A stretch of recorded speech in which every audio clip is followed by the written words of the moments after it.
our God.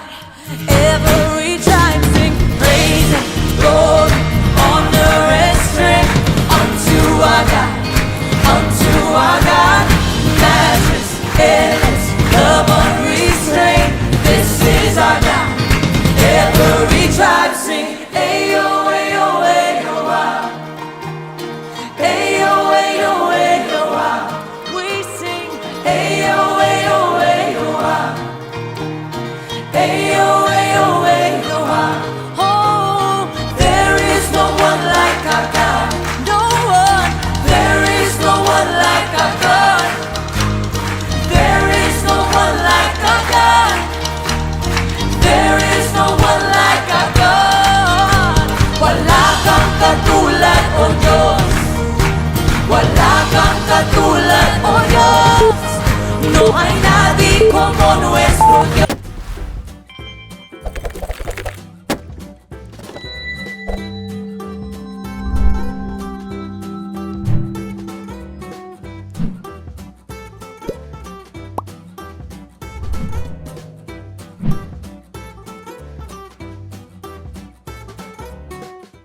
Isang mabiyayang umaga po sa inyong lahat mga kapatid. Salamat muli sa ating Panginoon Diyos sa kanyang buhay na kaloob sa ating lahat. Isang umaga na punong-puno ng pag-asa. Muli po, tayo ay magsalo-salo sa pag-aaral ng salita ng ating Panginoon Diyos sa ating pong online morning devotion. Dito po sa ating Grab Food for the Soul, our daily dose for the nourishment of our soul. Ating sisimulan ang ating umaga sa pag-aaral ng kanyang mga salita upang tayo ay makalakad sa isang mapayapang pamumuhay. Ngayon po ay ating ipagpapatuloy yung tinalakay ng Monday morning na may pamagat na Make Me Like You, at ngayon po ang ikalawang bahagi, bali Make Me Like You Part 2. Under po to muli ng ating IDJ Level 4 sermon na ating pong muling binabalikan ang mga aral, turo ng ating Panginoon Diyos. Ang ating pong Bible verse ay mananatili po sa 1 Corinthians 4:14-16 at ganito ang sinasabi ng ating Panginoon Diyos. Ito'y isinusulat ko hindi upang hiyain kayo, kundi upang papangaralan bilang minamahal kong mga anak. kahit magkaroon pa kayo ng napakaraming tagapagturo sa pamumuhay Kristiyano, isa lamang ang inyong Ama, sapagkat kayong naging mga anak ko sa pananampalataya kay Kristo Jesus sa pamagitan ng magandang balitang ipinangaral ko sa inyo. Kaya't sinasamo ko sa inyo, tularan ninyo ako. Salamat at purihin natin ang Panginoon Diyos sa ating pagbasa at pagkarinig ng kanyang mga banal na salita. Nung Monday morning po ay tinalakay yung point number 1 na ilang magagandang mga panuntunan upang magaya natin ang ating Panginoon at maging ang lingkod ng Panginoon Diyos na kanyang ginaya ang magandang katangian ng ating Panginoon na halos lahat naman sapagkat alam natin ang Diyos natin ay isang perpektong Panginoon Diyos. Sabi po sa point number 1, make me like you as servant of Christ. Ngayon po, tatalakayin natin yung point number 2 and point number 3. Ang sabi po sa point number 2, make me like you as a father who loves his children. Sabi po sa 1 Corinthians 4:14-15, ito'y sinusulat ko, hindi upang hiyain ko kayo, kundi upang pangaralan bilang minamahal kong mga anak. Kahit magkaroon pa kayo ng napakaraming tagapagturo sa pamumuhay Kristiyano, iisa lamang ang inyong Ama. Kung mayroong nais ipadama ang lingkod ng Panginoon na si Apostol Pablo sa mga taga-Korinto, ito ay ang kanyang pagmamahal bilang isang ama o ama ng pananampalataya. Kung magkaroon man ng 1,000 tagapagturo ang mga taga-Korinto, iisa lang ang kanilang may tuturing na ama sa pananampalataya.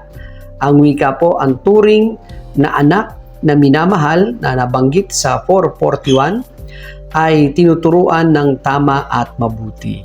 Kung nasasaktan man ang isang tinuturuan, ito'y bunga ng pagmamahal. Ang kapakanan ng minamahal ay para sa pagbabago, paglago, at tuwid na pamumuhay Kristiyano.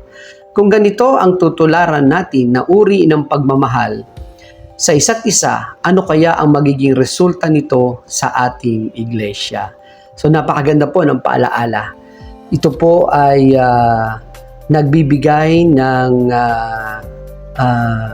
pamanhik sa bawat isa sa atin na patuloy nating pagyamanin ito pong ating mga pagmamahal sa loob ng iglesia. So marami po sa atin dito ang tinuturing ng mga ama sa spiritual life, mga ama sa pananampalataya.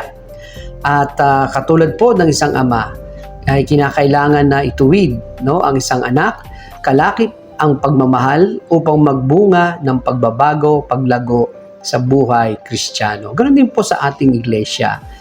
Nais natin na tayo ay lumakad sa isang paglilingkod na nakalulugod sa ating Panginoon. At ito ang ating pagmamahal sa isa't isa. At dahil sa pagmamahal ay kinakailangan natin, katulad ng isang ama na merong mang naliligaw ng landas, ay tinutuwid, pinapangaralan, binibigyan ng payo upang ito ay maibalik sa tamang landasin ng pamumuhay. Kaya ang sabi po sa point number 2, make me like you as a father who loves his children. Ganun po ang ating Panginoon Diyos. Tayo'y kanyang mga anak. Ayaw niyang tayo ay mawalay sa kanyang piling. Gusto niya lagi tayong naroon sa kanyang banal na presensya.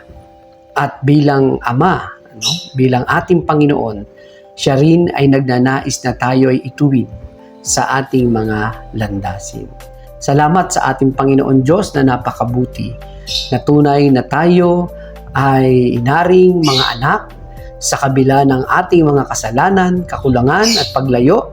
Ngunit sa ating mga pananampalataya sa Panginoon, ang wika nga, hindi na tayo kaaway, higit pa sa kaibigan, sapagkat tayo ay tinuring na anak ng ating Panginoon sa pamamagitan ng ating mga pananalig at pananampalataya sa ating Panginoon. Number 3 po, make me like you as you intimate Christ. Sabi po sa 1 Corinthians 4:16, sapagkat kayo'y naging mga anak ko sa pananampalataya kay Kristo Jesus sa pamamagitan ng magandang balitang ipinangaral ko sa inyo, kaya't isinasamo ko sa inyo, tularan ninyo ako. Maaring may mga ugali at gawi buhay, pamumuhay na mabuting tularan sa atin. Nasabi nga ng iba, sana all. Pero maaring pansamantala lang o kaya ay panlabas na anyo lang ang pagiging modelo ng mabuting ugali at gawi. Kung pansamantala lang ay maaring humantong ito sa isang kabiguan at pagtulad. Kung panlabas na anyo lang ang maaring madaya o kaya ay makapanloko. Maaring sabihin ito ay peke pala at hindi totoo. Kaya nga sabi ng Panginoon, mag-ingat tayo sa mga bulaang guro at bulaang propeta na animoy mga tupa. Napakababait, napakagagalang at napakaganda ng pinapakita sa panlabas, ngunit ang kalooban pala ay mayroong hindi magandang motibo. Kaya nga po sabi ko, ang mga pakita natin ay mga panlabas lang at wala sa kalooban natin, ito po ay hindi magtatagal at ito ay magdudulot lamang ng kabiguan sapagkat ito ay isang pamimeke. Kaya dapat maging sincere at totoo tayo sa ating mga ipinapakita na pagiging mabuting asal, mabuting Kristiyano sa loob, labas ng iglesia at saan mang tayo dako. Ngunit ang lingkod ng Panginoon na si Apostol Pablo kung bakit malakas ang loob niya sabihing tularan ninyo ako sa 1 Corinthians 11:1 at 4:16 at ganoon din sa 2 Timothy 2:10 sapagkat meron siyang pinagtutularan. Ito'y walang iba kundi ang ating Panginoong Jesucristo, kaya't ang sabi niya, gaya ng pagtulad ko kay Kristo. Ang salitang intimates means one who follows. It was an imitation in the deep and basic sense of the word. It was bringing to expression in their own lives of what they had seen and detected outside of themselves. Hindi lang isang karaniwang panggagaya tulad ng salitang mimic, kundi may malalim na dahilan ng pagtulad na nakakita o nakikita ang pagbabago sa kabuuang pagkatao na inihubog ayon sa tinutularan. Ang wika nga po in this verse, Paul calls all believers to intimate his life, just he imitated the life of Christ, to take it a step further for is calling us to live the Christ life, even as did in Galatians 2:20 na to live the Christ life is not a matter of trying but of dying. In other words, it is daily surrendering to the Spirit of Jesus and allowing Him to enable us to live like Christ lived. At sabi po ng ilang mga theologians, all people are created in the image of God. All believers are called to the imitation of Christ. Napakaganda po para sa buhay natin at sa ating patuloy na paglilingkod sa ating Panginoon Diyos. Ang sabi nga po, hindi nais ng paksa natin na tayo ay manggaya sa isang pansamantala at hahantong sa kabiguan. Hindi rin layunin nito na manggaya upang mandaya, kundi pagtulad sa mga lingkod ng Diyos na ang kanilang tinutularan ay ang ating Panginoong Hesus, sapagkat mabuting mayroong tinutularan sa kasalukuyang buhay upang salaminin ang buhay na nakaugnay kay Kristo. Tayo po ay disipulo ng ating Panginoon at nagdidisipulo, tatanggapin man natin o sa hindi, tayo ay tinutularan sa ating buhay at pamumuhay, paglilingkod, pangsunod at pananampalataya. Kaya nga po ang sabi, tayo mga Kristiyano ay mga letrang binabasa. Dahil ikaw at ako ay nagbabago hanggang sa maging mistulang larawan ni Kristo. Ikaw at ako ay tinutularan tulad ng pagtulad kay Kristo. Nais ko po muli kayong ipanalangin sa umagang ito, mga kapatid. Tayo po ay manalangin. Panginoon, salamat po sa iyong mga salita na amin na pagbulay-bulayan sa umagang ito. At patuloy ko pong dinadalangin ang aking mga kapatid na papasok sa paaralan, sa trabaho, mga kapatid namin na may karamdaman, ang iyo pong masaganang basbas at pagpapala sa umagang ito ang maranasan ng bawat isa. Panginoon, mahirap po na ikaw ay aming tularan sa kabila po ng aming mga kahinaan. Ngunit sa iyong biyaya at kalakasan sa gabay ng diwang banal sa aming pagsusuko ng buhay, kami po ay magiging mabuting tagasunod mo upang ikaw ay maparangalan. Ito po ang aming dalangin sa pangalan ni Jesus. Amen. Papuri at pasasalamat po sa ating Panginoon at salamat po sa inyong pagsama sa aking mga kapatid. Friendly reminder po sa bawat isa. Be Christ-like in your workplace today. Humayo po tayo at maglingkod.